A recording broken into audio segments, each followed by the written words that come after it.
This poor guy won the lottery and instantly became a multi-millionaire. And that was supposed to be a good thing, right? But it really was not. So, you know how sudden wealth, money, attracts all kinds of creepy crawlies from the dirt? And how, if you're not very well prepared, you may not know how to deal with them? Well, they came for him, and in less than 2 years, he was no longer alive to enjoy the good benefits of his great fortune. No way! Imagine being dirt poor, and then out of the blues, you take a gamble on $1, and bam! You win! You win big! You win $30 million in a lottery. Awesome, right? No. So, if you could tell beforehand that that lottery would be the death of you in less than 2 years, would you still want it? What? So, this guy, his name, Abraham Shakespeare. He was just a casual laborer down in South Florida a few years back, and he took a chance on a $2 lottery ticket and he won. He won $30 million. And just like that, he went from super poor to super rich, literally overnight. Now, immediately Abraham became a celebrity amongst all his friends and his community, and deservedly so, because Abraham was a people's man. I mean, he got along with almost everyone, which also meant that when he won, the entire community saw it as their win.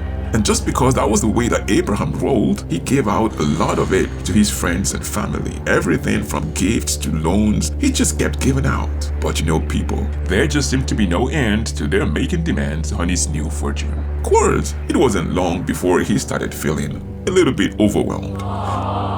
So he moved out of the neighborhood, bought a nice 5-bedroom house in an upscale gated community for about $1 million. But he continued to maintain his connection with his old friends. Word soon came out that Abraham was being taken advantage of and that he was looking for ways to do a wise financial investment with the rest of the $17 million that he took as a one-time payment for the lottery. And then entered this woman, Doris DeeDee Moore. Tall, leggy, good-looking, and diabolical as hell. She had been watching the progression of Shakespeare's life, and she considered him the perfect match for her next project. I mean, this was a poor black male with very little education, having lots of money, and zero financial savvy. Perfect! So she arranged to meet him under the pretext of being a writer who was interested in writing a story, a book about him. And that sounded just good to Abraham. I mean, that would sound good to almost anyone because, no, that proposition was calculated. It was designed to appeal to his ego. A very powerful chess move because ego. So he let her in, and that was when the plot began to thicken. Now, by necessity, the two of them spent a lot of time together, Abraham telling his story and the woman listening, and they seemed to get along pretty well. But, like I said, DeeDee was not all that she seemed to be. She was as crooked as a dope-dealing cop in a squad car. She had been convicted of insurance fraud, false reporting of a crime, had served a year of probation, and had only recently declared bankruptcy. But Abraham, he didn't know any of that. And then, one day, while he was complaining about all the people who took from him without really caring about him, she gently sympathized, said that she felt his pain. And then she told him that she was also a financial manager. What? That she could handle his problems for him, that she could get back all the funds that he had loaned out to people who were most likely never going to pay him back, and that she could multiply the remaining of his funds by carefully investing them in a curated set of smart projects. Sounded good, right? And somehow, Shakespeare believed her. And before that day was over, he had given her a limited power of attorney and had started to introduce her to all the people that owed him money, telling them that she was coming to collect. And Abraham was happy, at least for a short while. Maybe about a month or two. And then things started turning dark very quickly. DeeDee didn't waste any time at all. So she met Abraham in October of 2008, and by just 2 months after, somehow Abraham's newly bought $1 million house had gotten signed over to her. Wow, that was like lightning. And then she immediately took over all the debt owed to him, and she started collecting For real. About $600,000 and some change. But somehow, Abraham wasn't seeing all this money. And then just about a month after she took over the house, his house, she bought a Chevrolet Corvette. For her boyfriend, splashed out about $70,000 on that one. And then for herself, she bought a $90,000 Hummer Jeep. You know, Hummers were still scalding hot at this time. So Abraham looked at all of these and he was like, hey, wait, something ain't right. And then, when he discovered that he had been removed as a signatory to his own company account, an account that was bearing his name, that is Abraham Shakespeare Limited Liability Company, he had had enough. So in his house, which was kind of not his house anymore, he confronted DeeDee, but she just shrugged him off. She was confident and quick thinking, and she figured that she could handle him. After all, he wasn't all that. He was, on the inside, still the same poor old black laborer, so she thought. But Abraham was like, hey, I am no longer poor. And he tried to talk back, but then DeeDee was like, no, you still are. And then she pulled out a .38 Smith & Wesson. She leveled it to his chest, and then she pulled the trigger. Twice. Bam, bam! Abraham fell down, and there, unfortunately, he became life deleted. After that, DeeDee took over his life and all his assets.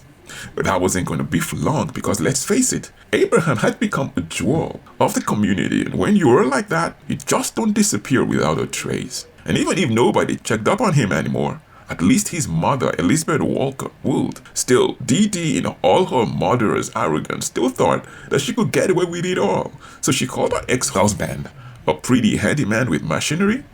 That is this guy.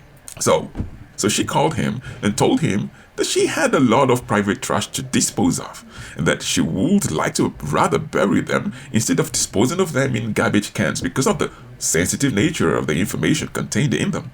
So she asked him to bring an excavator to the Plant City house and to dig a big hole in the backyard. Now, I'm sure he must have felt that something was not quite right, but to him, it was just a job. After all, he was going to get paid for it. So he did it, and DeeDee dumped Abraham's body in the pit. Now, when it was dark enough, she called him back, the ex-hubby that is, and he covered up the hole, and then she put a concrete slab over all of it. Now, after that, she started floating stories around about how the frustration of all the freeloaders had so gotten to Abraham that he decided to disappear without a trace, just so people would stop bothering him. And remember what they say, keep your friends close, but the enemies you want to deceive even closer, right? So DeeDee started having lunch with Abraham's mother, Elizabeth Walker. And when the old mother complained about not seeing her son, DeeDee wrote her fake letters, pretending to be Abraham, not factoring in the fact that Elizabeth could neither read nor write, a fact that would not have been lost on Abraham. And then for Christmas, she sent Elizabeth a card and a $100 bill, purportedly from her son. But the mother wasn't buying it. Something was wrong, and she could feel it. And so, to assuage her fears, DeeDee got this guy, Gregory Smith, one of Shakespeare's friends that now owed his money to DeeDee, about $65,000. She got him to call Abraham's mother and act like he was Abraham. But that didn't go well either. Now the police, who had been informed about the missing Abraham, tracked down that call and busted Gregory Smith. The guy started singing like a canary, like immediately. So the police cut a deal with him. Now the next time he met with DeeDee, he looked at her and whispered, "Hey DeeDee, yeah, I know you ain't saying nothing about anything, but I gotta feel that something is up. And really, if Abraham were to have died, it would be all the better for me, cause, I ain't gonna be needing to pay back that $65K. But I can help you. You see, I got this cousin. He already going to jail, cause they got him on drugs. He gonna be doing like 30 years, and he can use some cash, See, once again, just saying, if you need someone to be responsible for Abe, and I ain't saying anything about nothing, but just so you know, just in case he were to have died, you don't have to be in the hole for it. You catch my feel?"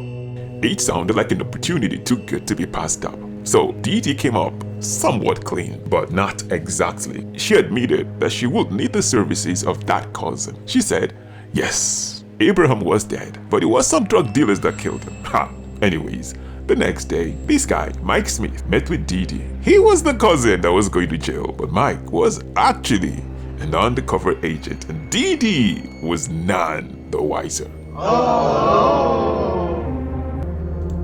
For the job, Mike charged $50,000, but said that he needed to know exactly where the body was buried, just in case it was cross-examined in court. It was a reasonable ask, and DeeDee had no choice, so she took Mike to the concrete slab under which Abraham laid. And then he asked for the murder weapon, because it had to be convincing. He needed to get his prints on the hardware, so she also gave him the .38 that she had live deleted Abraham with. I personally would so much have liked to see her face when she realized that she had walked gallantly into the biggest trap of her life. And BAM! She was busted. Doris DeeDee Moore was tried for murder and she was found guilty. Now, this was the city of Florida, so she was lucky to have missed the bucket penalty. Instead, she was sentenced to life without the possibility of parole. And so, that's it, my friends. As usual, life is not fair, but there is always a lesson to be learned.